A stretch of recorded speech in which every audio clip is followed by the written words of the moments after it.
Paz do Senhor, meus irmãos. Tudo bem com vocês? Abra sua Bíblia comigo, por favor. No tema da festividade, Romanos capítulo de número 12. Enquanto você abre aí, eu quero agradecer a Deus por esta rica e poderosa oportunidade que Ele me concede de estar aqui nesta casa mais uma vez. Louvar a Deus pela vida do pastor Clê, sua esposa, sua família e esta igreja. Muito obrigado, pastor, por se lembrar do meu nome mais uma vez. Essa é a terceira vez que eu venho.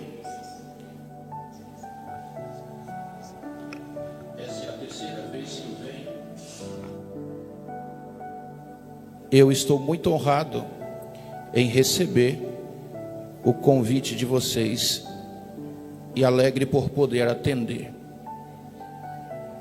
Estou acompanhado de dois presbíteros que congregam comigo, o presbítero Ataíde, o presbítero Emerson.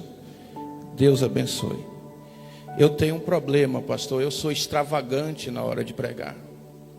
E eu tenho problema de pressão. Aí a pressão sobe, vai lá em cima. Aí quando eu estou pegando a BR, ela vai descendo. Isso é um perigo. Aí eu trouxe os escudeiros para me levar na carruagem depois. Vamos nós dois. Gostei desse eita. Vamos nós dois. Se ninguém falar nada lá, se eu falando eita aqui, eu vou embora.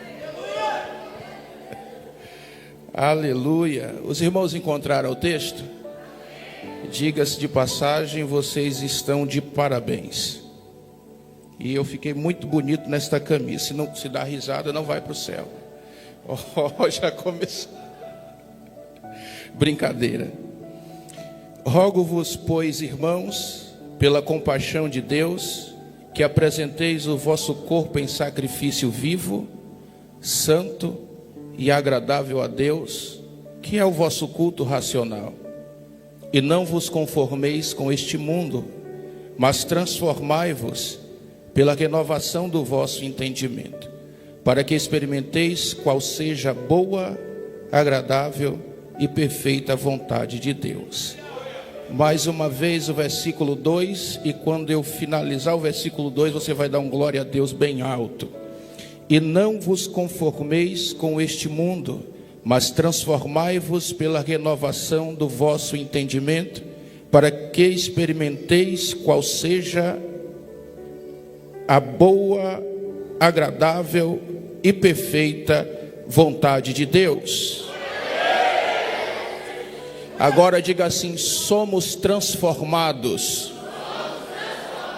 Sente-se glorificando o nome do Senhor.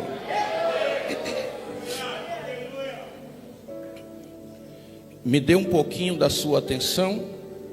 Nós vamos aqui montar um esqueleto, depois colocar as carnes, os nervos, a pele, e no final o Senhor se encarrega de soprar o Espírito. Mas para tanto eu preciso da sua atenção. A carta que Paulo escreve aos Romanos é a carta mais teológica do Novo Testamento. Dizia Martinho Lutero que se do Novo Testamento restasse apenas o Evangelho escrito de João e a carta que Paulo escreveu aos Romanos, ainda haveria salvação. Esta carta, ela foi a base para uma das maiores revoluções religiosas que já existiu em todos os tempos depois do advento de Jesus Cristo, que foi a Reforma Protestante, do qual se originaram todas as igrejas protestantes que nós enxergamos hoje. Este livro rendeu 95 teses que gerou a Reforma Protestante. Estudando essas 95 teses, o grande avivalista John Wesley teve a sua alma transpassada pela graça de Deus e se converteu ao Evangelho, que ele era somente convencido. Você já deve ter ouvido falar do bispo Agostinho de Hipona, o Santo Agostinho. Santo Agostinho era um bispo boêmio, ele gostava das noites. Se fosse hoje, eu diria que ele gostava das baladas, mas ele era boêmio, gostava de passar a noite nos bares. E um dia, depois de ter passado a noite inteira bebendo e nos bacanais da vida, isso está escrito nas Confissões de Santo Agostinho, depois de passar a noite bebendo, ele se assentou à beira dos jardins de Milão, e ele ouviu alguém dizer ao pé do ouvido: pega e lê, pega e lê. Santo Agostinho tomou o rolo que estava amarrado à sua cintura, e era Romanos capítulo 13, em especial o versículo de número 13 desta carta assaltou a atenção de Santo Agostinho, que diz: andemos honestamente. Ele gostava da noite, e a Bíblia diz: andemos honestamente como de dia, não em glutonarias, nem em bebedeiras, nem em desonestidade, nem em dissoluções, nem em contendas e invejas. Santo Agostinho escreve nas suas confissões que quando ele leu esta parte do texto, os seus pecados pesaram sobre os seus ombros, e ele naquele momento se sentiu perdoado pela graça de Deus. Então este livro é um livro de extrema relevância para nós que somos igreja do Senhor.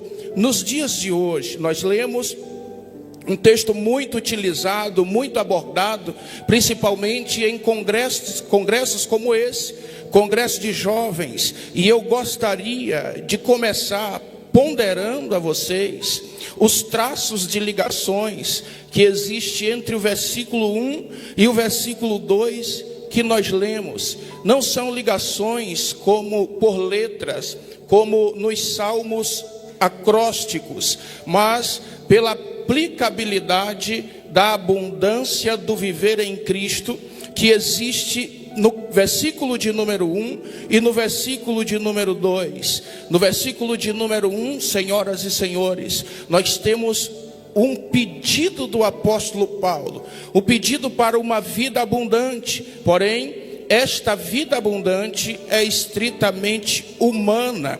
Paulo olha para os irmãos de Roma e diz: rogo-vos, pois, irmãos, que entregueis o vosso corpo em sacrifício vivo, santo e agradável a Deus, que é o vosso culto racional. Isso aflora, senhores, o nosso entendimento para saber que o culto racional, ele é independente dos métodos ortodoxos ou teológicos. O culto racional, ele não depende apenas da nossa mentalidade superficial, mas o culto racional, segundo o que Paulo está tentando dizer aqui no versículo de número 1, é uma entrega completa. É uma entrega completa, é uma entrega sem reservas na presença do Senhor. No versículo de número 2, na parte A do versículo, há uma chave que liga o versículo 1 ao versículo 2. E esta chave que liga, vocês colocaram no peito de vocês, nesta camiseta, onde está escrito transformados ou transformai-vos. E na parte B do versículo, nós temos também uma vida abundante, porém, agora esta vida abundante não é uma máxima humana. Esta vida abundante é o que Deus oferece para os transformados. E o que Deus oferece para os transformados é a sua vontade. Pastor, mas a vontade de Deus, isso é muito pouco, isso é muito raso. É sim, é raso, é pouco para quem ainda não foi transformado. Mas para quem já foi transformado, a vontade de Deus é boa, ela é agradável e ela é perfeita. Quando nós entendemos que Deus precisa precisa receber. E parece que quando eu digo que Deus precisa, dá a ideia de que Deus tem necessidade de alguma coisa nossa. Mas deixa eu reformular isso aqui. Isso faz nos entender que quando nós nos apresentamos diante de Deus, nós precisamos oferecer tudo o que temos. E não só alguns detalhes. Eu quero abrir aqui um parêntese para falar sobre nós e a nossa maneira de entregar a Deus a nossa vida. Nós não nos entregamos sem reservas. Estamos cantando que é Ele, por Ele, para Ele, que entregamos a nossa vida e gastamos a nossa vida, mas não estamos nos entregando sem reserva. Quer ver? É muito possível que alguém que entrou aqui esta noite saia desse culto não satisfeito com tudo que aconteceu, porque ele vai achar, pastor Clentes, que a entrega dele depende do que foi apresentado aqui em cima, desde o cantor, das apresentações, das coreografias ou do pregador. E se você tem esta mentalidade, a sua mentalidade precisa ser transformada, porque não depende de ninguém aqui, só depende de você para o teu culto ser perfeito. E se você veio pela metade, você vai oferecer um culto pela metade. Oferecer um culto a Deus pela metade é um problema. A Bíblia Sagrada, em Gênesis, no capítulo de número 4, conta a história de dois irmãos. Um irmão ofereceu um culto completo e Deus recebeu. O outro irmão recebeu o culto pela metade. Foi o que ofereceu primeiro. O que chegou primeiro ofereceu o culto pela metade, ficou de parte observando a entrega do culto do irmão. Eu posso falar? Porque quem entrega culto pela metade tem tempo para ficar prestando atenção no culto do outro. E quando ele olhou que Abel prestou o culto e Deus recebeu o culto de Abel, ele falou assim: não, eu preciso matar ele, porque o culto dele incomoda o meu culto. Deus apareceu, Deus não falou com Abel, Deus só recebeu. Isso quer dizer que para Deus receber ele não precisa falar. Então para com esse negócio de querer que Deus diga assim diz o Senhor diretamente para você em todo culto, porque possa ser que ele não te diga assim diz o Senhor, mas ele está recebendo como cheiro suave o que você trouxe para o altar. Deus não falou com Abel, mas falou com Caim. Deus fala com Caim 3 vezes e não fala nenhuma vez com Abel. Abel morreu e Deus não falou com ele. O irmão pecou. E depois que pecou, Deus foi lá com ele de novo. Disse assim: cadê teu irmão? Disse assim: sou eu porventura guardador do meu irmão? Porque quem vem prestar culto pela metade tem tempo para observar o culto do vizinho, tem tempo para planejar o mal contra o culto do vizinho. Porque para quem vem oferecer culto pela metade, para ele o que incomoda não é o pecado, para ele incomoda é Deus receber o culto do irmão. Mas vamos continuar, deixa eu fechar o parêntese aqui, senão a gente fica só aqui. Então a vontade de Deus é boa, perfeita e agradável. Esta é a entrega de Deus para quem se entrega completamente, a fim de que a presença de Deus lhe transforme. E quando meu culto se torna abundante na presença de Deus, acontece pelo menos 2 coisas. Acontece quantas coisas? 2 coisas. A primeira, almas são transformadas. Quando o meu culto é abundante, almas são transformadas. Quer ver? Em João no capítulo 17, Jesus está fazendo a última oração, a oração sacerdotal. E ele diz assim: Pai, eu rogo por estes, para que eles sejam um, como tu e eu somos um, e para que o mundo saiba que tu me enviastes. Há aqui um precedente na oração de Jesus. O mundo só sabe que o Senhor enviou Jesus, e que a igreja é a igreja se a igreja for.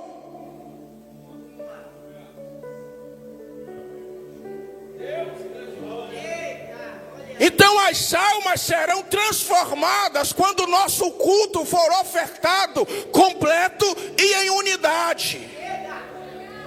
Se o nosso culto for pela metade, temos um culto de Caim aqui. E o culto de Caim atrapalha o Espírito Santo transformar quem ele precisa transformar.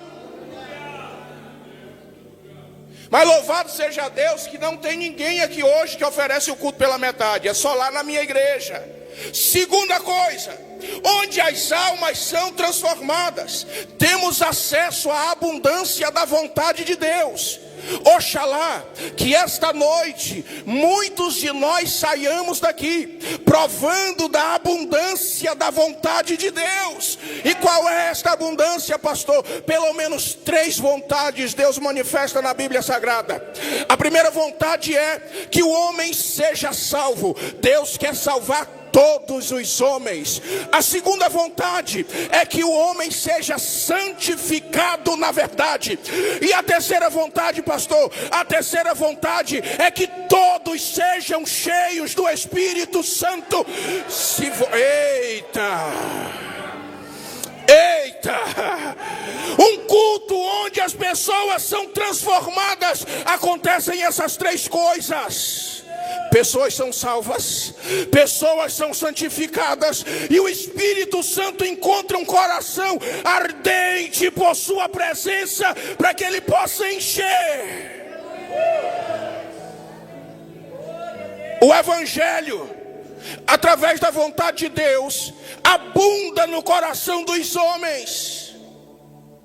E quando o Evangelho abunda, ele transforma a alma que ele toca. E é então aqui que eu quero basear minha mensagem esta noite. Exatamente nessa palavra. Transformação. Bem alto comigo. Transformação no tempo 3. Vamos lá? 1, 2, 3. Esta palavra vem de uma palavra grega, metamorio, que significa mudança de um estado para outro. A gente estudou isso na escola, né? Mudança do estado líquido para o gasoso. Mudando do estado sólido para líquido e do líquido para o gasoso. Isso é uma mudança de estado. Mas também significa mudança de estrutura. Isto é, pastor, uma maravilha. A mudança de estrutura é uma maravilha, mas não para só aí. É uma palavra polissêmica, ela também é uma mudança de essência. Diga, é uma mudança de essência. Diga, a transformação operada pelo Espírito Santo, através do Evangelho, muda a essência. E aqui nós temos uma problemática psicológica. Porque a psicologia diz que o indivíduo, com o passar do tempo, ele pode apresentar mudanças de personalidade segundo o espaço que ele frequenta. Porém, ele vai mudar de roupa, pastor Clentes. Ele vai mudar o jeito de falar. Mas se a essência dele for mal, só o ambiente não é suficiente para transformar. Mas o Espírito Santo, o Evangelho é antagônico às ciências humanas. Mas o ambiente não é capaz de mudar a essência de alguém. Eu vou de novo. O ambiente, somente o ambiente por si só, não é capaz de mudar a essência. É por isso que tem gente que aceita Jesus, se convence da doutrina, se convence que a música é boa, se convence que o ambiente é satisfatório, se convence que foi perdoado. Isso no domingo. Na segunda, erra de novo. É porque se depender só do ambiente, não há mudança. Mas se depender do dono da reunião,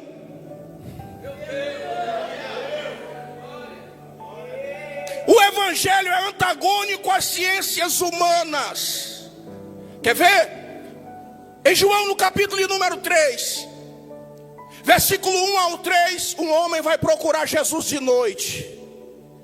Ele diz assim: o que a gente discutiu sobre o Senhor, chegamos a uma conclusão: só pode fazer o que tu fazes se vier de Deus. só pode fazer o que tu fazes se vier do céu. Eu imagino Jesus de braços cruzados, olhando para a cara de Nicodemos. Tá, sei, sim. Acabou, Nicodemos? Acabei, Senhor. Então senta aí agora, que eu vou te falar. Em verdade, isso aqui é uma sentença, pastor Clentes. É aquela mesma que os profetas profetizavam no Antigo Testamento, dizendo: assim diz o Senhor. Jesus diz assim a Nicodemos: em verdade te digo, que aquele que não nascer de novo não pode ver o reino dos céus. E aí Nicodemos diz assim: como o homem pode nascer sendo velho? Porventura pode tornar no ventre da sua mãe e nascer de novo? Jesus está dizendo: tenha um contato comigo, Nicodemos, que eu não vou só mudar a tua veste, eu não vou só tirar o quipá da tua cabeça, eu não vou só te tirar do sinédrio, eu vou mudar você por inteiro, Nicodemos. Jesus está dizendo: se não tiver transformação na essência, não pode ver o reino dos céus. E aí quem colocou o tema foi vocês. Eu sou pregador de tema, viu? Se não transformar, não pode ver o reino dos céus. Se permanecermos no evangelho raso, jamais poderemos desenvolver uma vida espiritual saudável. Nós precisamos ser transformados. A mudança apresentada por Jesus Cristo não é uma mudança superficial, não é apenas uma mudança, uma transformação social. Você não saiu do clube que sentava na mesa de um bar, bebia cachaça, e agora é de um clube que frequenta a vigília. Não, você não mudou de clube social. O evangelho, a palavra de Jesus Cristo, não está na superficialidade. Ela move, ela transforma de dentro para fora. Eu vou de novo: a palavra de Jesus Cristo, o evangelho, a pureza, a força do evangelho, ela transforma de dentro para fora, e transforma de uma maneira muito radical. Você está pensando que para ser radical precisa saltar de bungee jump? Saltar de paraquedas? Fazer rapel? Você está pensando que para ser radical eu preciso marcar meu corpo, furar minha língua, pôr alargador na orelha? Não, para ser radical eu só preciso ser transformado pelo poder do evangelho. Aí eu sou radical. Quer ver? Um dia, João capítulo 4, uma mulher, Jesus sentou à beira de um poço, pastor Clentes. Eu estou falando de um evangelho radical. Um dia Jesus sentou à beira de um poço. O nome do poço é o Poço de Jacó. E aí de repente veio uma mulher tirar água nesse poço. Ela olhou nele, ele olhou nela, ela seguiu o fluxo natural, até que Jesus quebrou o silêncio gritante e disse: me dá de beber? Ela olhou para ele e disse assim: como que tu pede a mim de beber, visto que eu sou mulher samaritana e tu é homem judeu? Disse assim, ela está dizendo: nós não temos essa linha de comunicação. Aí ele disse assim: se tu conheceras o dom de Deus e quem te pede água, tu é quem me pediria água. Jesus está dizendo assim: deixa eu te falar um negócio. Na verdade, não sou eu quem estou com sede. Na verdade, quem está com sede aqui é você. Se tu soubesse que a fonte maior do que a fonte de Jacó acabou de se achegar perto de você, era você quem me pediria água. Sabe como que terminou essa conversa? Versículo 14, essa mulher tem se relacionado com 6 homens e tem a vida duvidosa, por isso ela está meio-dia tirando água no poço. versículo de número 39 e 40. Ela já bebeu água, irmã Gabriela. Ela não está mais no poço e nem com cântaro. Ela está na cidade de Samaria. Ela está pregando lá dentro e está dizendo aos: ei, eu acabei de sair do poço, encontrei com um homem lá e ele é o Messias. Só pode ser o Messias. Eu estava com tanta sede, ele matou a minha sede, e eu vim chamar vocês para beber dessa água. Vem beber água comigo, porque Ele me transformou. Ele me transformou. Eu acredito que você vai receber esta palavra, porque Lucas, no capítulo número 8, versículo 32, Jesus expulsa 7 demônios de uma mulher chamada Maria Madalena. Uma ex-prostituta, pastor. Ele tirou 7 espíritos dela, espíritos imundos. E aí, eu acredito, pastores, que durante os 3 anos e meio do ministério de Jesus, Maria Madalena, seguindo Jesus, até escreveram um livro dizendo que ele teve um caso com ela, o Código da Vinci. Então, essa conversa, eu acredito não ser de hoje. Eu acredito que aquela mulher, tanto ela quanto Jesus, eram atacados pela sociedade, dizendo: ele só pode estar tendo um caso com ela. E esse estigma da prostituição permaneceu nela. E aí, pastor? E aí? Que em Lucas 8:32... ela já é uma ex-prostituta e uma ex-endemoniada. Eu estou falando da transformação do evangelho. Ela já é uma ex-prostituta e uma ex-endemoniada. Jesus expulsou 7 demônios dela.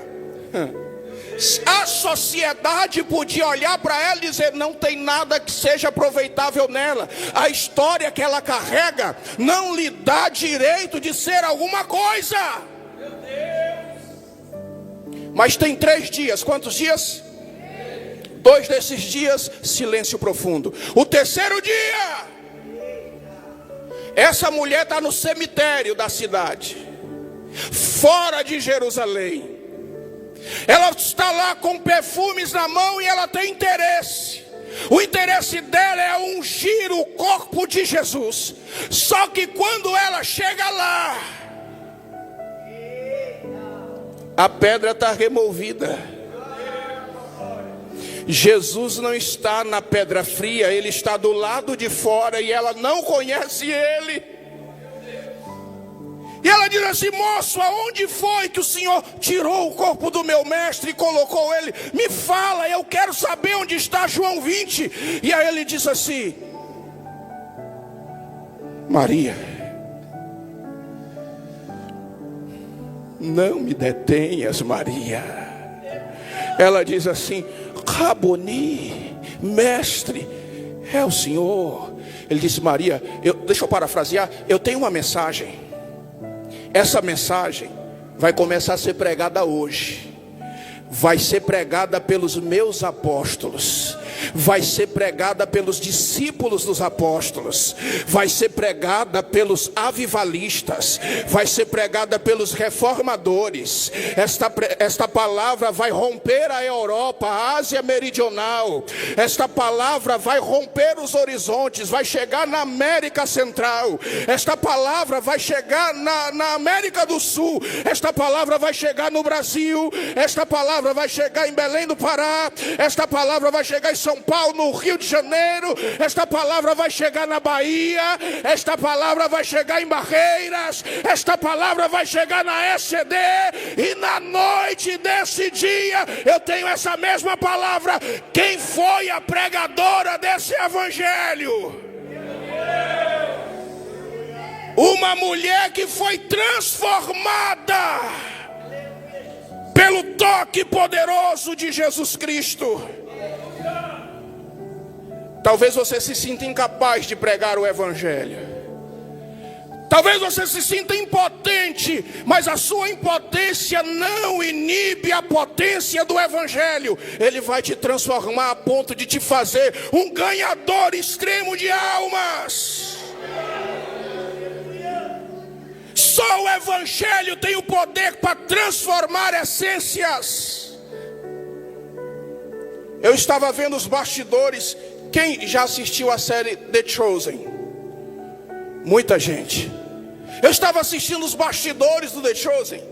Depois da crucificação de Jesus Cristo. Eu estou falando de uma mensagem transformadora. Depois da crucificação de Jesus Cristo. Acabou a gravação, pastores. E quem foi que entrou lá? Isso é escandaloso para o crente que é igrejólatra. Isso é escandaloso, porque eles começaram a se abraçar e chorar. Eles começaram a sentir suas almas compungidas pela mensagem que eles acabaram de pregar por encenação. Eles começaram a ser tocados pela presença transformadora do Espírito de Deus através da mensagem da cruz. Um ator francês chamado Pietro Sarubi, você deve ter visto ele. Ele interpretou Barrabás no filme de Mel Gibson, A Paixão de Cristo. Se você pesquisar sobre ele na internet, você vai ver que ele escreveu um livro. Esse moço escreveu um livro e o título do livro é De Barrabás a Jesus, a mudança transformadora de um olhar. Ele conta que quando ele foi gravar, o Mel Gibson chamou ele para ser um dos 12 apóstolos. E quando ele descobriu que ele não ia ocupar o papel, ele ficou chateado, porque ele ocupou o papel de Barrabás. E aí, na hora da tensão da apresentação, Mel Gibson disse assim: olha, jamais olhe nos olhos do Cristo. Jamais olhe nos olhos do Cristo. E ele disse que na hora da gravação ele esqueceu, olhou para o Tim Caviezel e ele viu Cristo.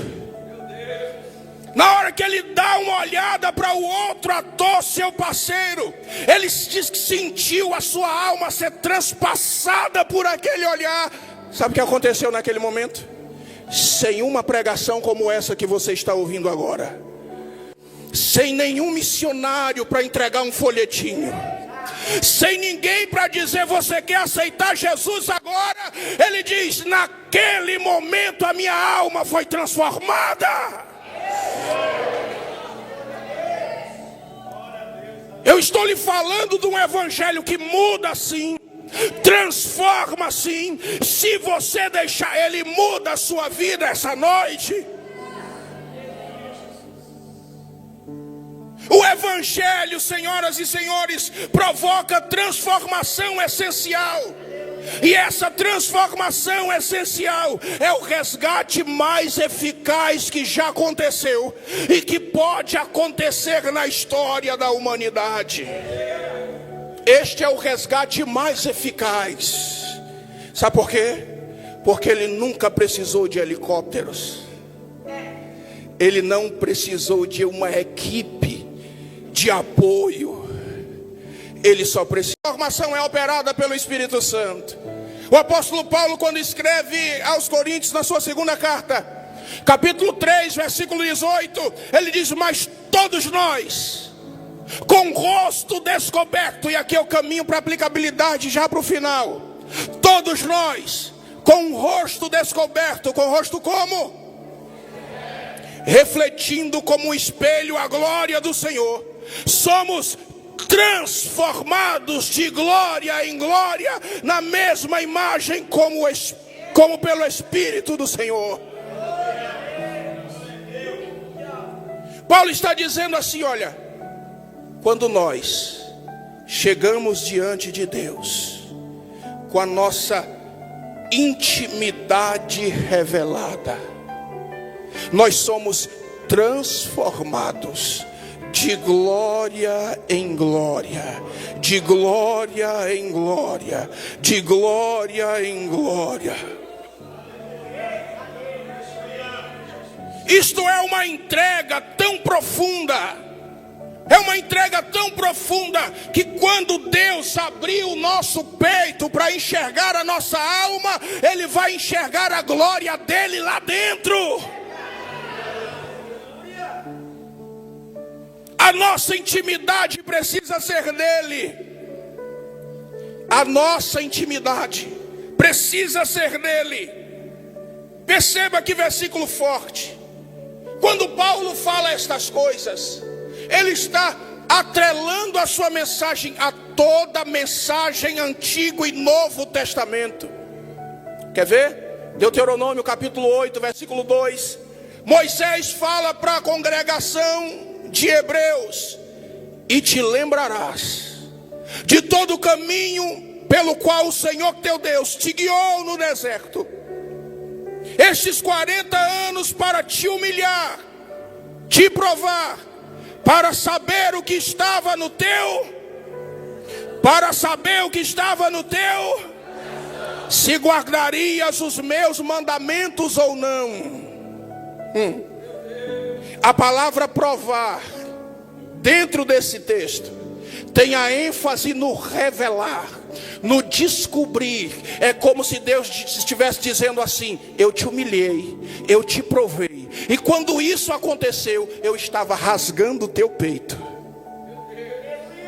para enxergar o que estava dentro do teu coração. É Deus dizendo: eu estava deixando a tua alma nua. Nesse culto, pastor Cleiton, é a nossa alma que aparece.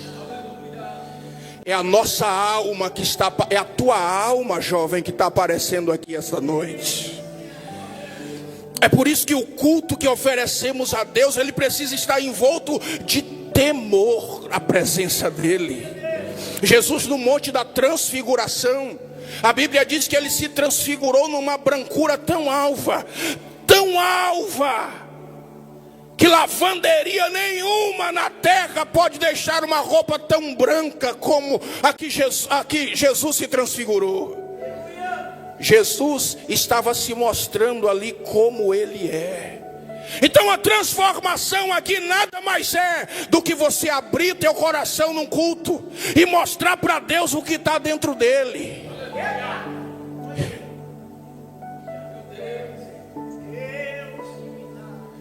Deus veio aqui esta noite por causa de vocês.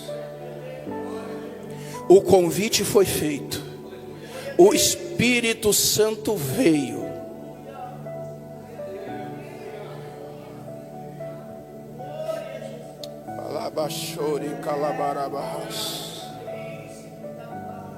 O Espírito Santo veio para enxergar o interesse do teu coração. E isso não é só para os jovens, é para todos nós aqui essa noite. Aleluia, aleluia. Eu disse que o Espírito de Deus está. Só quem tem temor, escute bem o que eu vou dizer, só quem tem temor de Deus e sabe que Ele pode receber o seu culto, levante as duas mãos aos céus, por favor. Sem forçar a tua emoção, sem gritar, eu quero que você comece agora a entregar pela palavra o teu culto e diga ao Espírito Santo para ele sondar o teu coração. Eu vou te dar 1 minuto para tu encher com responsabilidade esse ambiente e a tua alma com a presença do Espírito Santo. Vai, vai, pode começar, vai, vai, vai, vai. Vai, isso, isso, isso.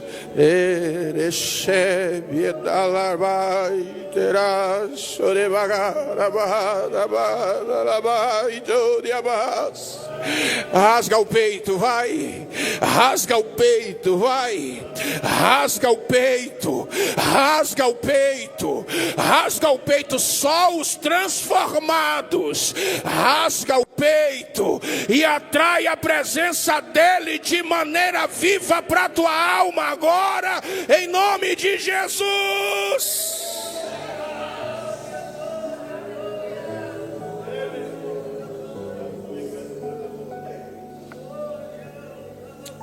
Aleluia, aleluia, aleluia, aleluia, aleluia,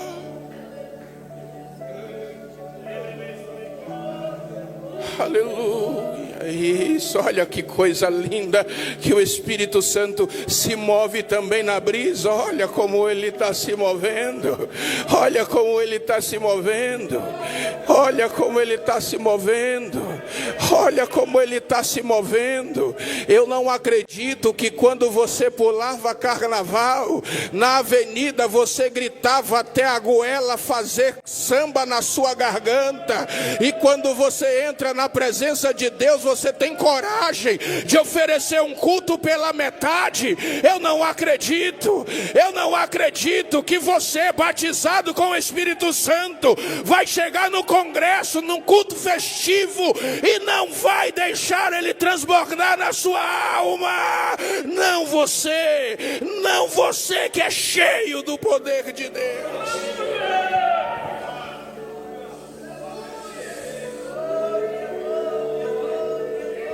Me ouça mais um pouco e eu finalizo.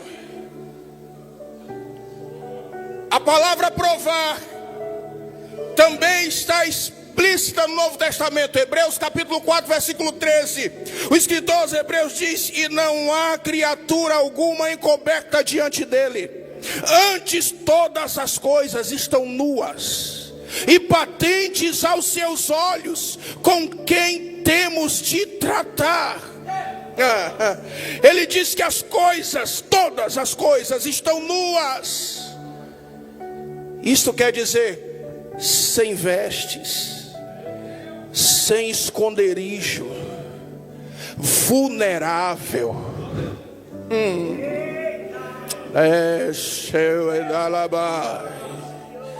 Todas as coisas estão nuas.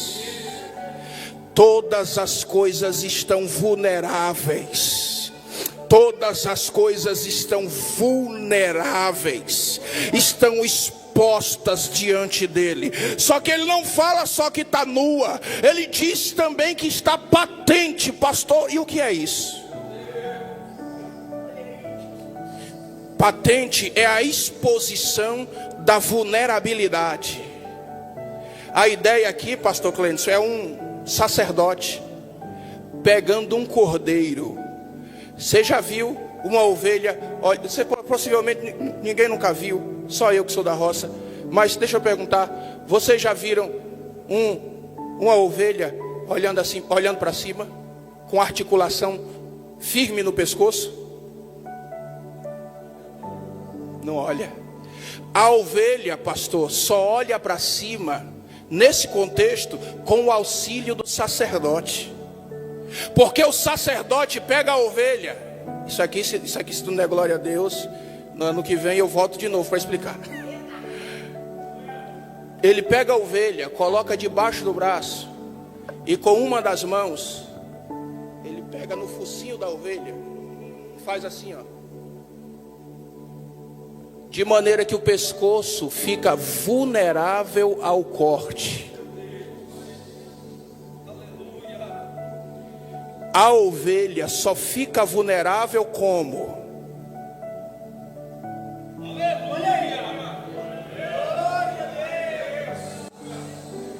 Eu vou de novo. A ovelha fica vulnerável como?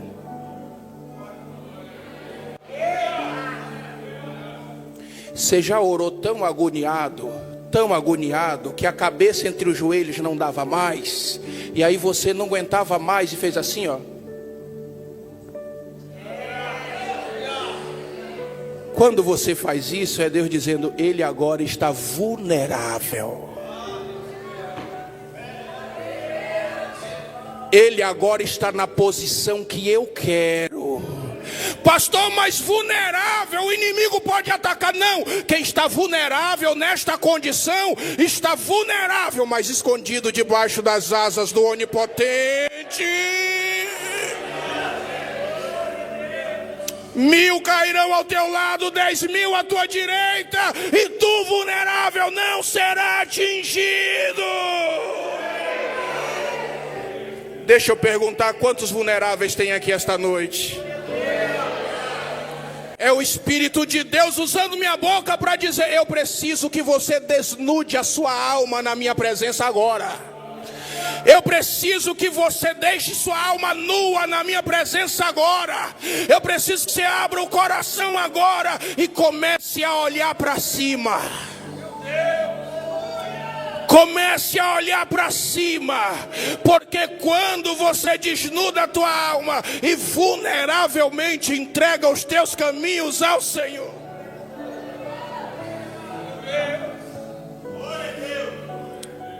o Senhor precisa pegar na mão dos jovens assim, pastor, e levantar e dizer: eu sou contigo.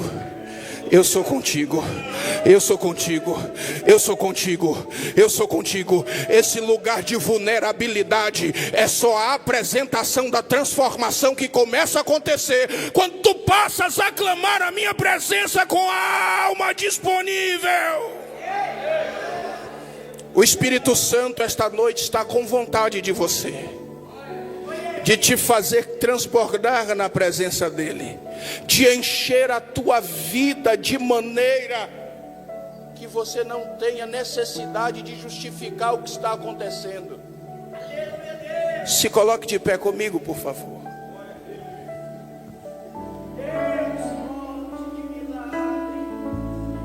Tem gente chorando, pastor, porque entendeu o que é ser transformado.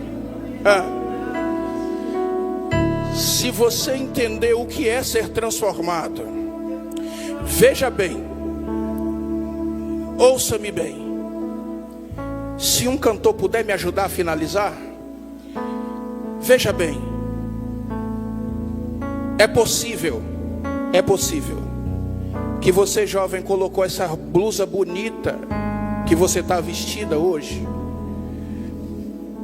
porém o teu coração sente tantas dores, tantas coisas inexplicáveis. Você vem num culto como esse, você sente-se abraçado pelo Espírito Santo, e quando você chega em casa, as suas guerras ainda estão lá, as mesmas lutas estão lá, e você se submete a elas de novo. E a tua briga é: eu preciso deixar a igreja porque eu não consigo me portar do jeito que Deus quer que eu esteja. É porque você não aprendeu a se expor ainda na presença de Jesus. Ele hoje está com desejo de descobrir a tua vulnerabilidade na presença dele. É porque você só está se tornando vulnerável na presença do inimigo da tua alma. E eu quero te dizer esta noite que Deus marcou este encontro neste congresso para fazer cessar a ansiedade que já fez você pensar até em tirar a própria vida. E é você que eu quero convidar a vir aqui na frente e receber esta oração. Mas vem logo, porque o Espírito de Deus, ele vai te encher de maneira transformadora essa noite. Precisa ter coragem para atender esse convite. Venha. É possível que eu também esteja falando para alguém que tem ministério, tem chamada, ainda não descobriu, ou melhor, até descobriu, mas está lutando para não aceitar o que Deus tem. É você. Vem para cá. Vem para cá. Corre para o altar. Corre. Corre no altar, que o altar tem cura. Corre que o altar tem cura.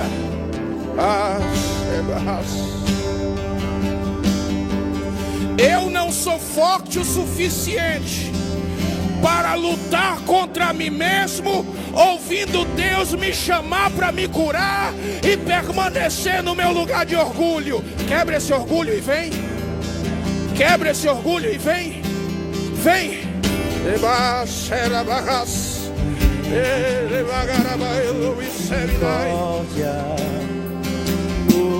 O Espírito Espírito de Deus vai transformar as tuas guerras hoje, jovem. Vejo mais minhas aflições, eu só vejo a glória. Percebo quão maravilhoso Ele é e o quanto que Ele quer. O que Ele fez?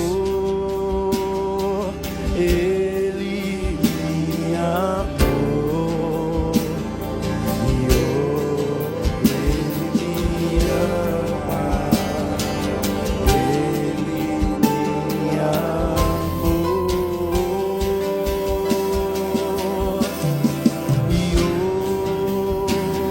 Eu clamei ao Senhor com a minha voz.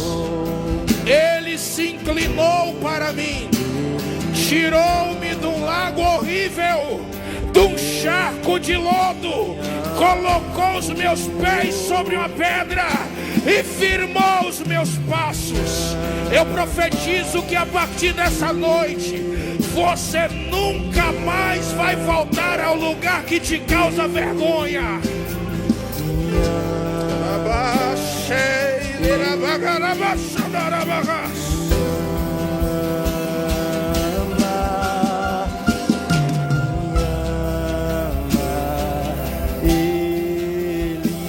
Espírito Santo, meu amigo, abraça a alma destes jovens que estão aqui, abraça a alma desses irmãos que estão aqui em situação de vulnerabilidade na tua presença. Senhor, veja estas ovelhas com o pescoço exposto, em lágrimas, clamando ao Senhor. Espírito Santo, aquece o coração dessas moças, aquece o coração destes jovens, aquece o coração destes irmãos com a tua doce presença, em nome de Jesus. Receba a presença graciosa do Espírito Santo agora. Receba a presença. Ai, ai, ai, ai, ai, ai, ai. Ai, ai, ai, ai, ai, ai, ai. A presença dele chegou. Olha que presença. Ai, cabaça,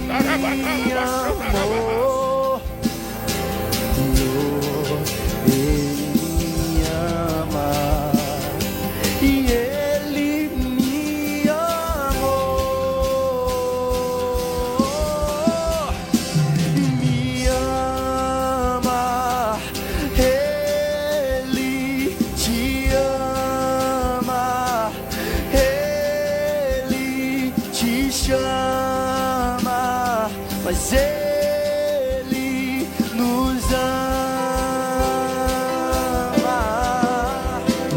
Baixinho, baixinho, baixinho. Dê a mão para o seu vizinho, eu já vou finalizar. Entrega a mão para o vizinho.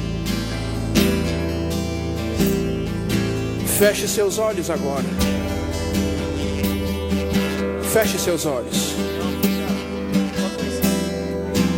Com os olhos fechados, eu quero que você pense no quanto você quer se aprofundar na presença de Jesus, no quanto você quer ir mais longe e até agora não conseguiu ir, porque tem coisas que está precisando sair do teu caminho que ainda não saiu. Você anda, você diz agora eu vou dar conta, e quando menos espera está de novo no mesmo lugar. Hoje é noite de Deus te libertar. Hoje é noite do Espírito Santo transformar essa situação em outra. Hoje é noite das lágrimas se transformarem em risos de alegria. Hoje é noite de o Espírito Santo te trazer dupla honra, porque eu estou falando para jovem aqui.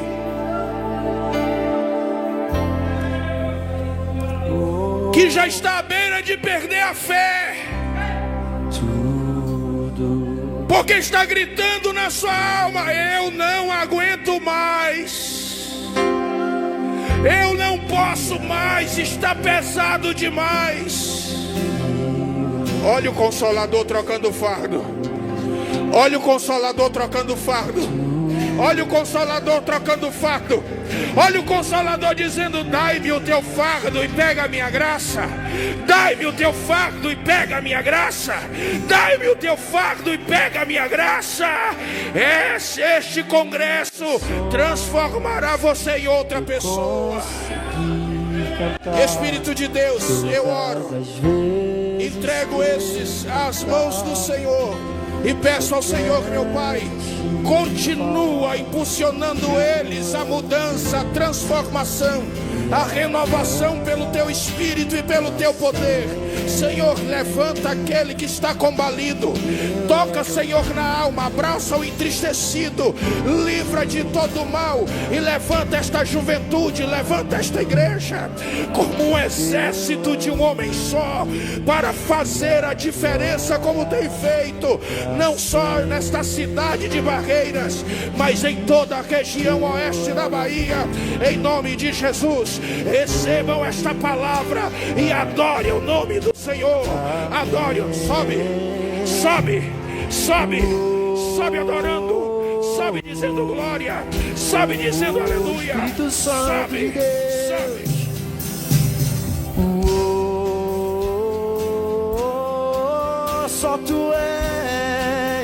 Só tu és, e só tu és.